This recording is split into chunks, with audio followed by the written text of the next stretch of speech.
Ladies and gentlemen of the class of '99, wear sunscreen. If I could offer you only one tip for the future, sunscreen would be it. The long-term benefits of sunscreen have been proved by scientists, whereas the rest of my advice has no basis more reliable than my own meandering experience. I will dispense this advice now. Enjoy the power and beauty of your youth. Oh, never mind. You will not understand the power and beauty of your youth until they've faded. But trust me, in 20 years, you'll look back at photos of yourself and recall in a way you can't grasp now how much possibility lay before you and how fabulous you really looked. You are not as fat as you imagine.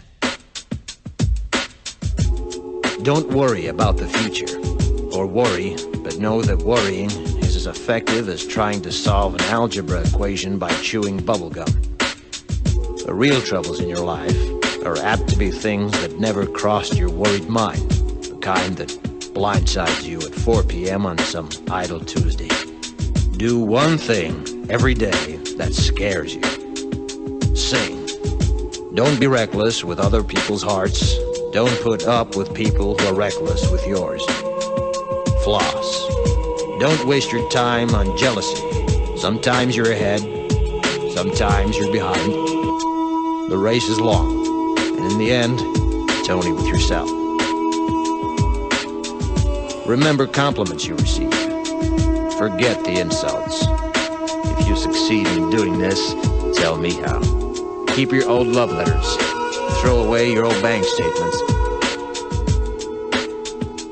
Stretch. Don't feel guilty if you don't know what you want to do with your life. The most interesting people I know didn't know at 22 what they wanted to do with their lives. Some of the most interesting 40-year-olds I know still don't. Get plenty of calcium. Be kind to your knees. You'll miss them when they're gone. Maybe you'll marry, maybe you won't. Maybe you'll have children, maybe you won't. Maybe you'll divorce at 40. Maybe you'll dance the funky chicken on your 75th wedding anniversary. Whatever you do, don't congratulate yourself too much, or berate yourself either. Your choices are half chance. So are everybody else's. Enjoy your body. Use it every way you can. Don't be afraid of it, or what other people think of it. It's the greatest instrument you'll ever own. Dance. Even if you have nowhere to do it but in your own living room. Read the directions, even if you don't follow them. Do not read beauty magazines. They will only make you feel ugly.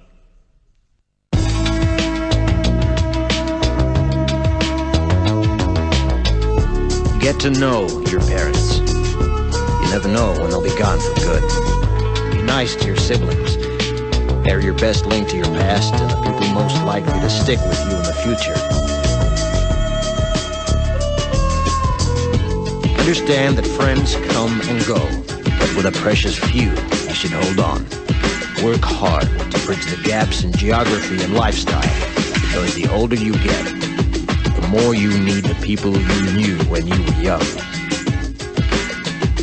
Live in New York City once, but leave before it makes you hard. Live in Northern California once, but leave before it makes you soft. Travel. Accept certain inalienable truths. Prices will rise, politicians will philander, you too will get old. And when you do, you'll fantasize that when you were young, prices were reasonable, politicians were noble, and children respected their elders. Respect your elders. Don't expect anyone else to support you. Maybe you have a trust fund, maybe you'll have a wealthy spouse. But you never know when either one might run out. Don't mess too much with your hair, or by the time you're 40, it will look 85. Be careful whose advice you buy, but be patient with those who supply it. Advice is a form of nostalgia. Dispensing it is a way of fishing the past from the disposal, wiping it off, painting over the ugly parts, and recycling it for more than it's worth. But trust me, on the Sunscreen. Boy, dating.